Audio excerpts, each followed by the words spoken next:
Good morning. Learning as a schus for Shlema Filana Chaya Basarach. We're continuing.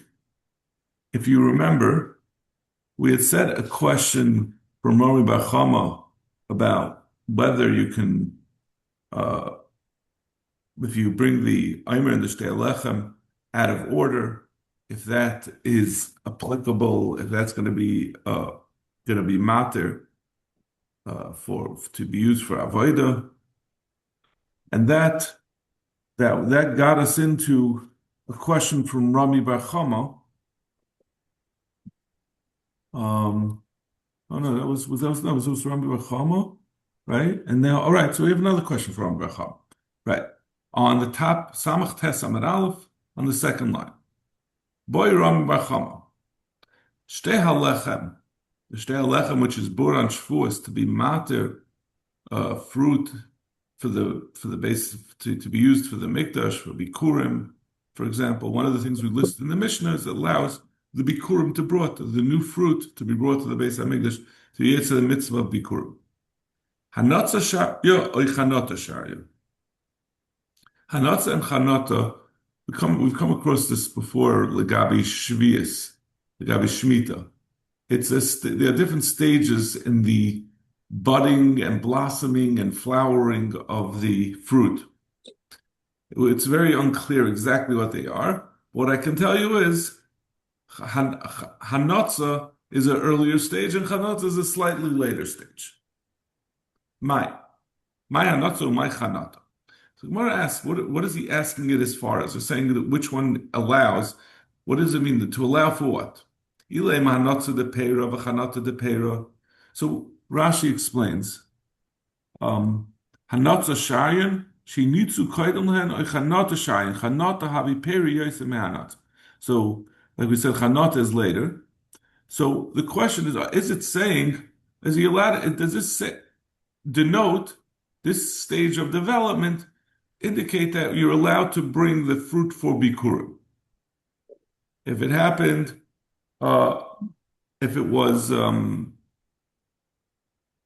reached this point, so it's now eligible to allow it to be brought. If the Shtei Lechem apply to it, if it reached that point, so now it can be brought for this year's Bikurim. Zakt Gemara. Hashta Ashrasha Shaya Hanatza v'Chanata Mibaya. If we already say Legabi Tfua, that if you planted a grain, right? We're talking about fruit over here. Chanata and Hanatza are both stages in fruit. If Legabi, the Shtei Lechem, Big Mater Tfua, we say as long as it took root, you put a grain in the ground and it stuck, it has put out little tendrils, it's already part of this coming year's grain, and it's going to be, the Shtei Lechem is going to be Mater. So how could you ask a question? Hanatza v'Chanata mibaya. How could you ask about whether the Hanatza and Hashrasha of the fruit, which is much, much later, right? That means that the thing didn't just take root. The fruit didn't take root, but it's actually producing a fruit. It's at the point of production. So Gemara Ella Hanatza da'Allah v'Chanata da'Allah. We're not talking about the fruit. We're talking about the leaves. So when the leaves, that's a much more early stage. And that's when you have a tree producing its leaves, that is more similar to when you put in a grain and it becomes rooted. That the Shtei HaLechem should apply to it to be mater. Mi'avi kashrasha oiloi. So that's our question, is that whether it could be mutter to use this fruit for bikurim, if it had the chanata, the emergence or the blossoming of the leaves, which is a very early stage and more analogous to the hashrasha of Tuah. When it says teku, that's the second question of Rami Bar Chama. Boy Rava bar Rav Chana. We're taking a little break from the questions of Rami Bar Chama and coming into a different Amayra, Rava bar Rav Chana, and we'll get back to Rami Bar Chama. Chitin shezarim bekarka. If you planted wheat in the ground, Oimer matirni ain't oimer matirni. So let's say you planted wheat in the ground in the beginning of Nisan, and now you brought not wheat. I shouldn't say wheat. I should say yeah, wheat doesn't make a difference. Wheat, and now you brought the Omer on the 16th day of Nisan. Does it become now mutter? Does that what grows from it is that considered to be mutter? We have rules for this. Why are you asking a question? This is a Mishnah that's coming up very soon on Daf Ayin. The Tanan.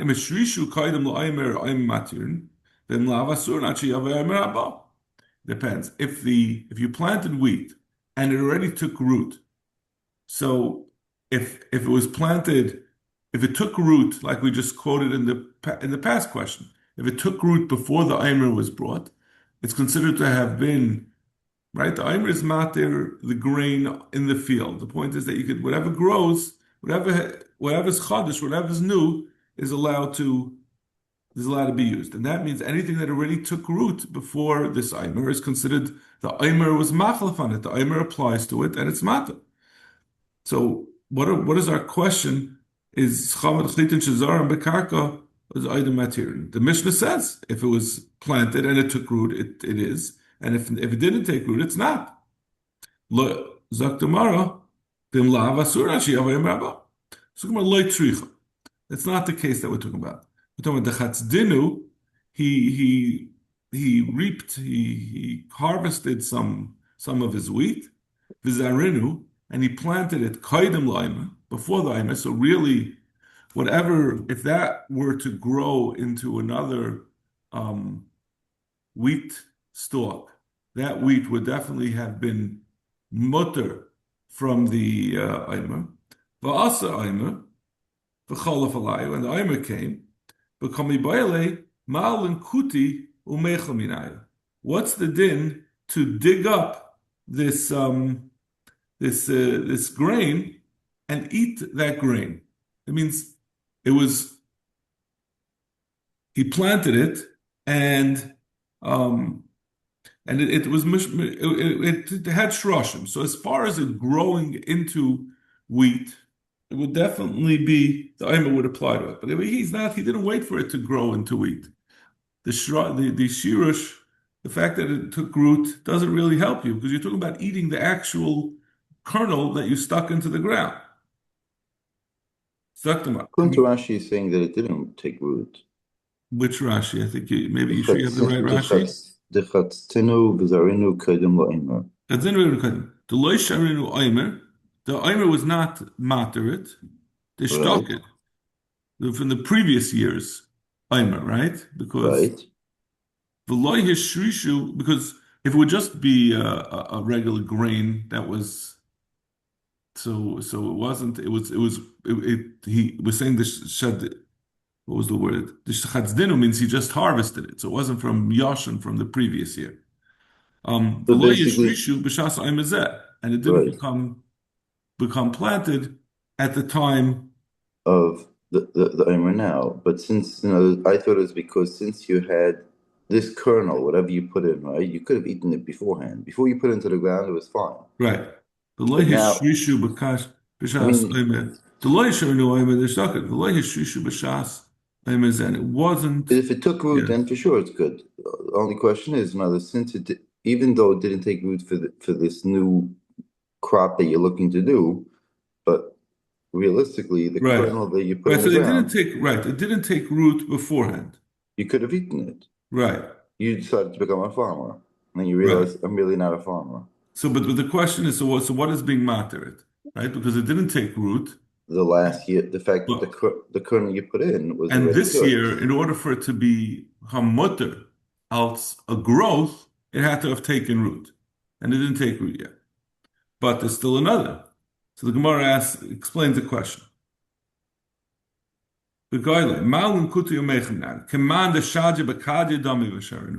Had you simply taken this wheat and put it into a container, and it was just not in the ground, so it would certainly be mutter. The aimer is matter, any free any previously harvested wheat, or any tfua that when the Omer is brought.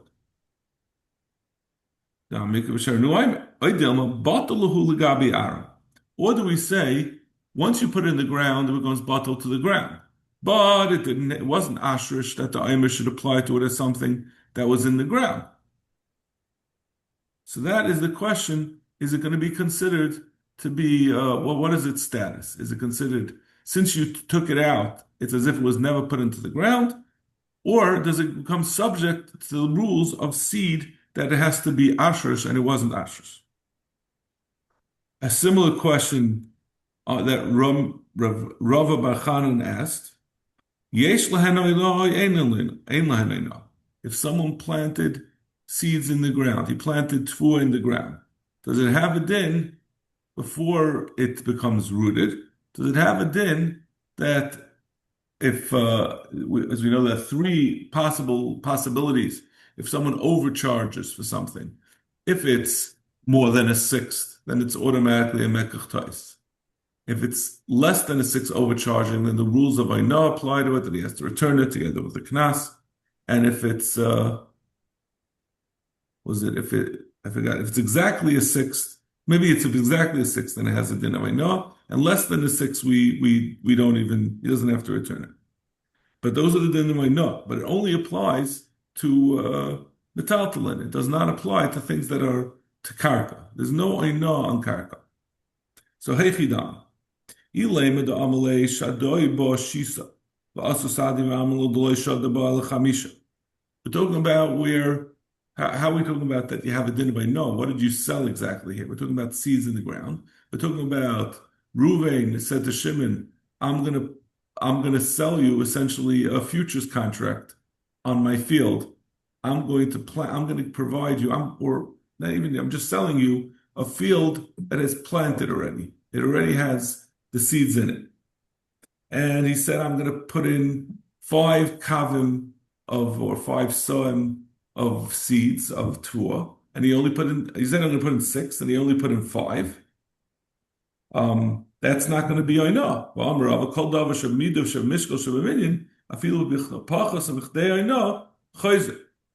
It's not a din of oina when someone lies about an amount.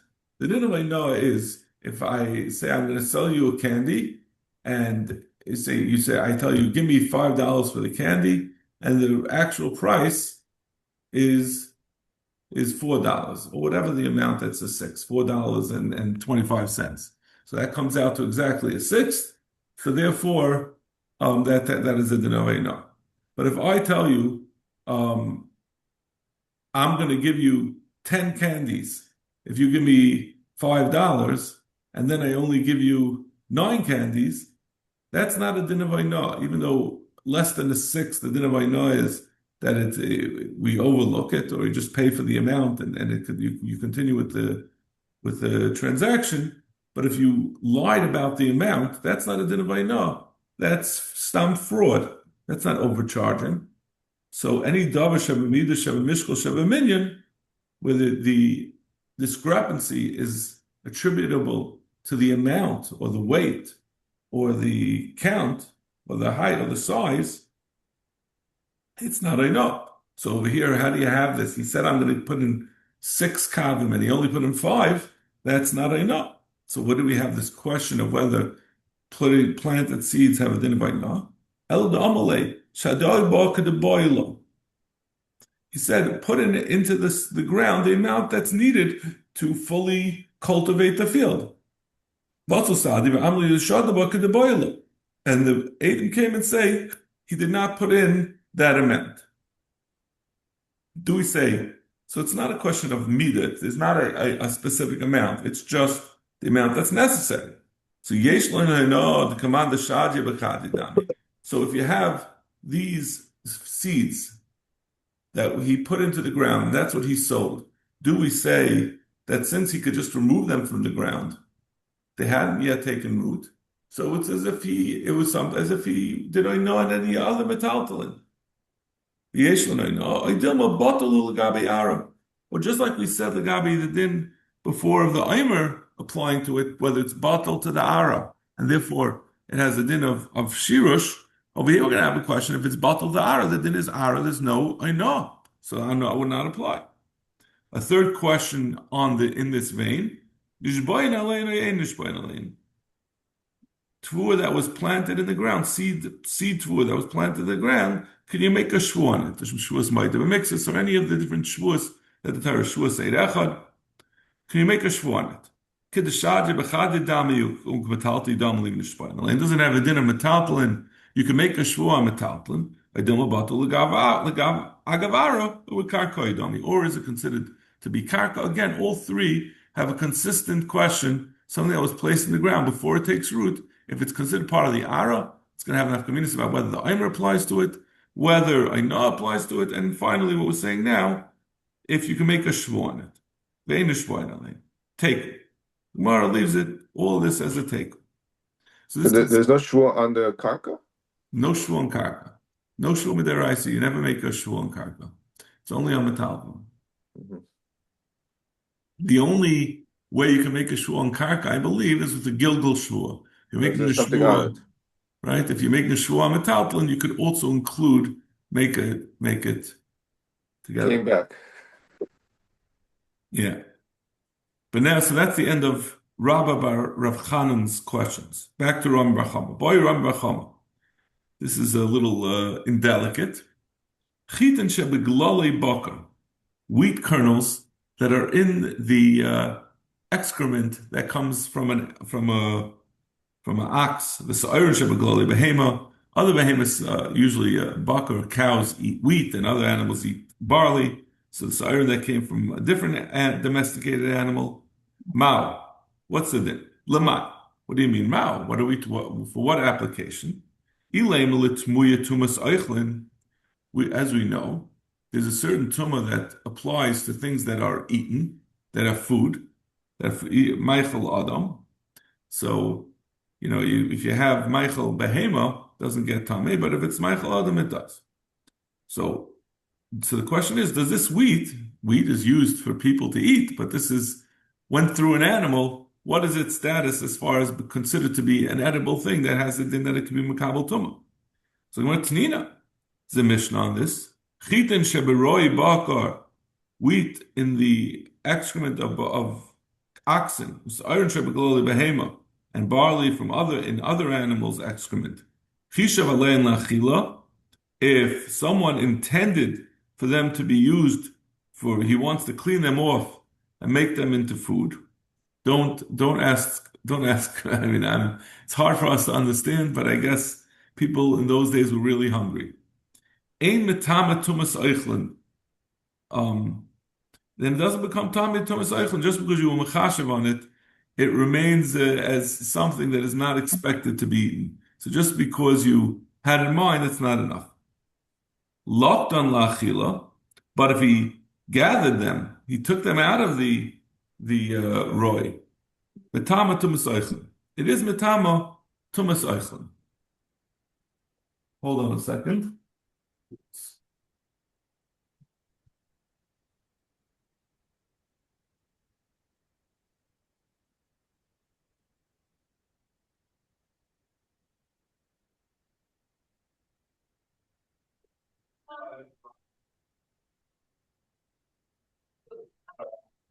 No, I said I'm not hard to get here.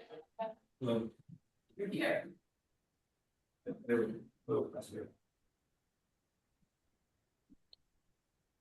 That was the early morning swimming crew. Okay.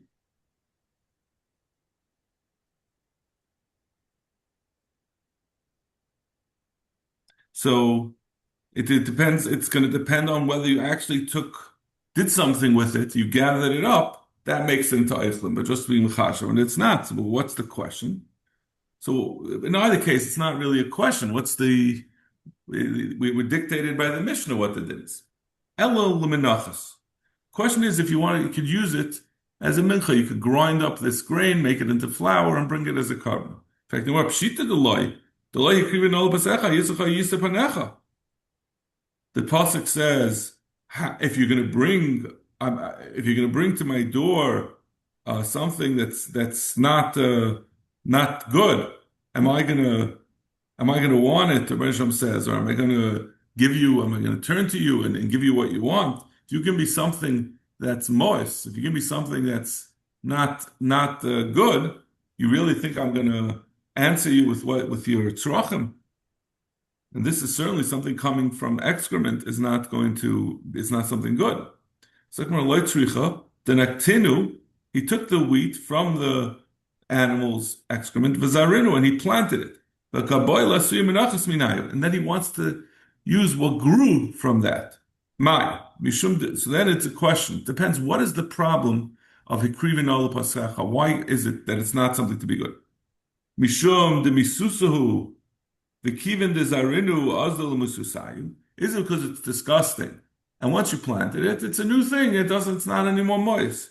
Oidilma, maybe the reason why it doesn't apply, why you can't use it as a mincha, if before it was planted, is mishum chishusa. Once it went through the animal, that weakens the grain. It's not as good as it was before. And making it into flour, you take something second rate. Just practically, it's not as good as a fresh grain. Ba'ashanami kusha. And this will apply. It will also make it that it won't grow as well because it was weakened by being eaten. The Gemara says, teku. We remain in the question. Boy ram bachama. Pil shebalak fifa mitzvahs. An elephant that swallowed a basket made out of Egyptian reeds. That's what we're talking about, an elephant, because most animals cannot swallow such a thing whole. The Ikea derech beis haroi, and it came out at the other end of the elephant. Mao, what's it in? Lemai, what are we talking about? Ilema lemivatel tumasa. If we want to say it's something that was already tame or capable of being makabel tuma, and we want to say that it's not the same thing anymore. Once it was eaten, it's no longer a kli. It's now food for an animal, which does not makabel tuma. So whatever tuma has goes away. So the Gemara Tnina.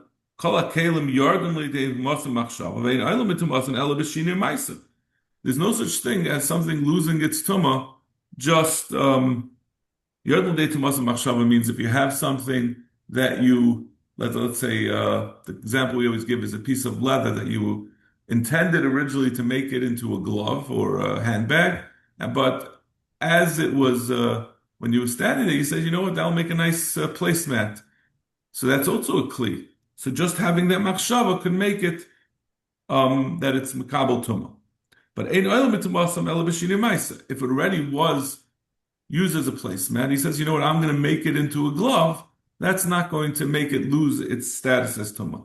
You need a shinu maisa to take away the status of something that's already makabel tuma and is tama. So if he wants to take away from this basket that the elephant swallowed, you have to do more than going through the elephant because it's coming out. It may be a little worse for wear, but it's still the same basket. You're talking about it came out whole. So the bala chutzin is not talking about where you swallowed a whole basket. He swallowed the straw that you would use to make a basket. And then he took that straw those reeds that had been eaten by the elephant and came out whole on the other side, and he made them into a basket. Mi have hichel. Mi fifa mitzvahs mi have hichel. Is it considered that it was eaten, something that was eaten? So in which case, if it was considered eaten, something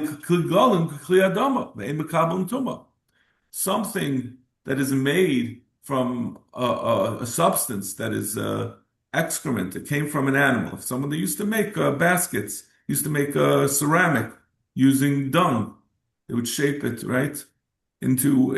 I think they would even burn this in like Ireland or something. They used it for all kinds of things. They would build their houses out of it, I think. But if you build a kli out of stone, out of actual stones, not what we call stoneware, which is really like the ceramic, but if you make it out of glolim, out of dung, or out of mud, dirt, a makabel tumah. The Amar Kli Avanim Kli Golam Kli Adam Ema Kam Tumba. Let me do it. Let me do it. Either midrabanan midiraisa. Oidilma, or do we say loy havichel? Maybe it's not considered to be eaten because nothing happened to it. You just swallowed it and it came out. So, in order for something to be considered eaten, it has to be, the digestive tract juices have to have operated on it to change it. It has to become different. It has to become actual glalim. So, tomorrow, I'll bring you a ride. Amarula. There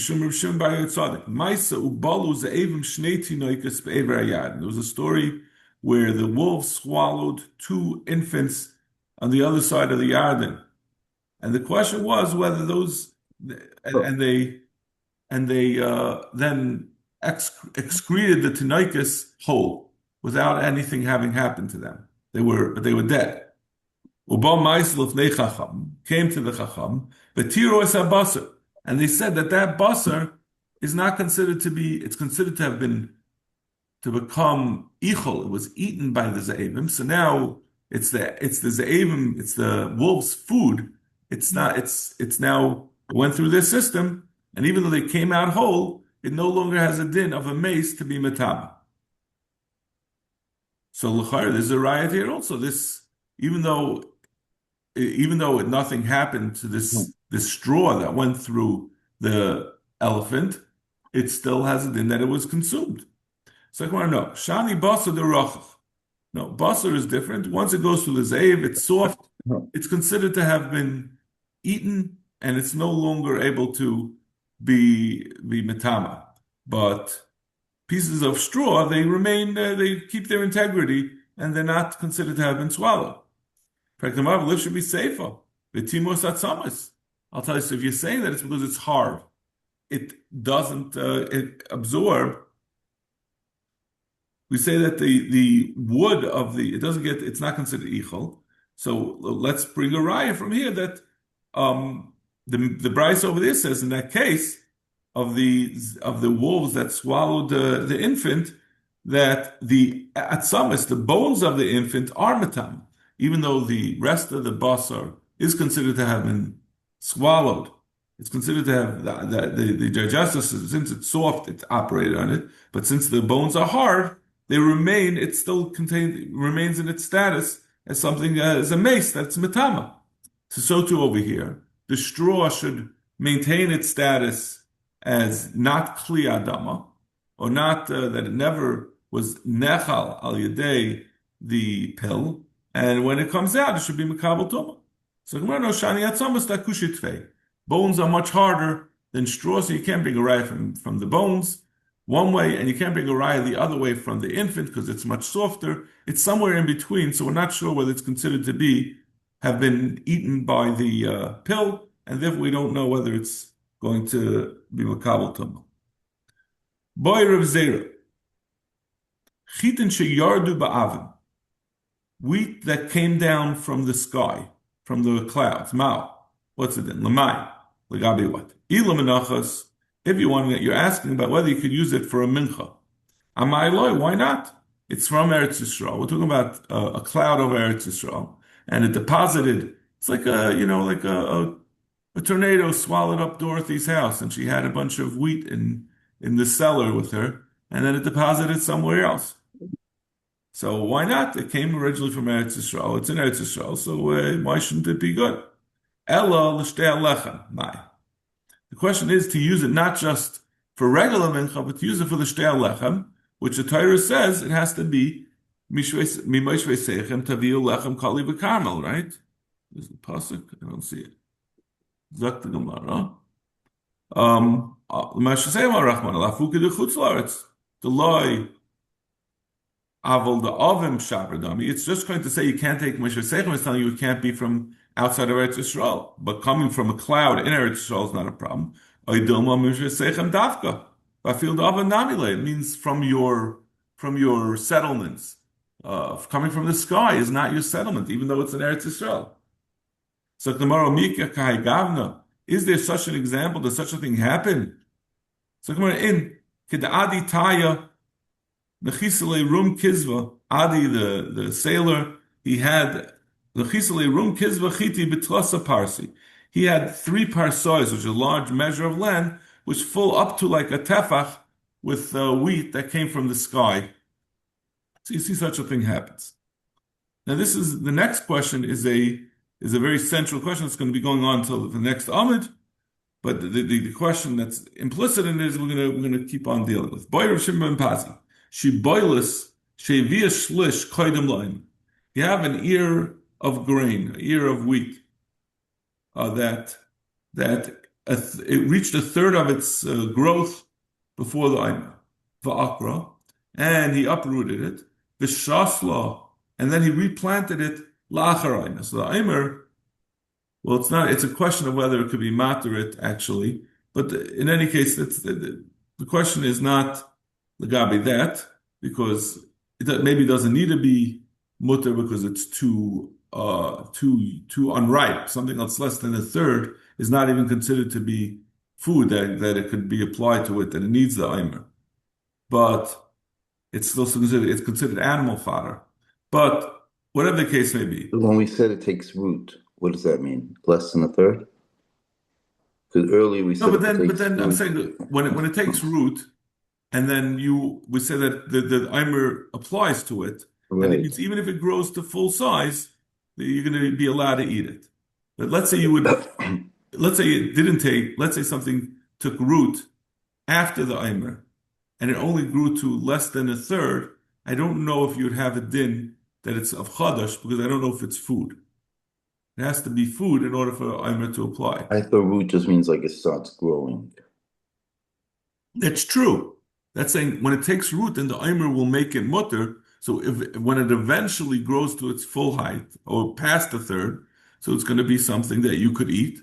So at that point, the Eimer will have, since it was the Eimer was there when it took root, so therefore it's considered to be from this year. But this is not really the question of it. But he uprooted it.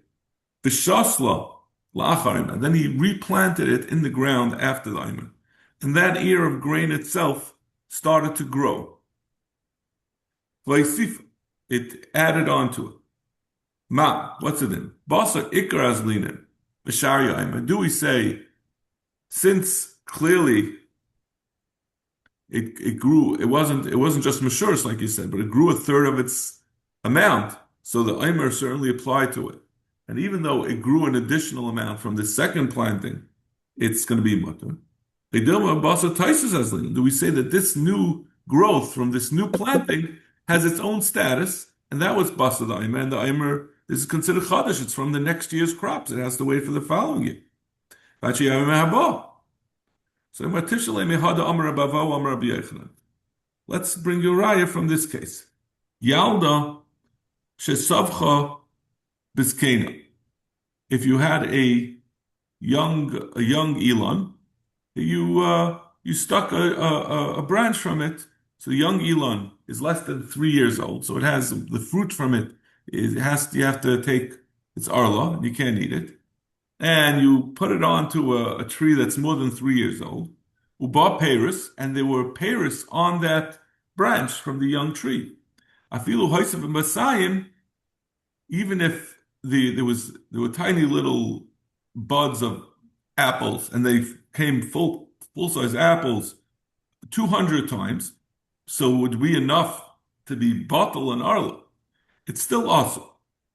So you see that over there, it's a case lakula, it's a chumrah, was saying that it's considered to go after the shirish. So in our case, we should say, since you go after the shirish had the aimer, so therefore it should be mutter. No, the same svar. If you planted batzel, an onion, together with grapes, so it has a din klayim. And then you took away the grapes, but the onion remained, and it was still grew. Even if it became 200 times the original small onion. Awesome. So again, you see the same din. The legabi iser, we say we go basa the shirish. So Gemara he gufa kami bayale. Mifship shitilahu l'rabban and the basar eklaslin. And did we say that in the cases of Klaim and Arla, we say it's Asr? Was that because it's Taka Asr, we go basha the Shirish? Loishan Akula, Loishan Lechumra. So therefore we would say even the Kula in our case, we're saying if you go basha the Shirish, the ein reply to it, so it will be mutter. Like Dumaswuka Misafkalu. Maybe they said it's Asr over there, and Misafik. Well, Lechumra, I mean, and Lekula, I mean. So therefore we only say it's going to be Asr Lechumra, but we won't say it Lakula. And for Tuzak Gemara, Teku. We're going to leave it as a Teku. Okay, we're going to stop over here. And as Hashem, we will continue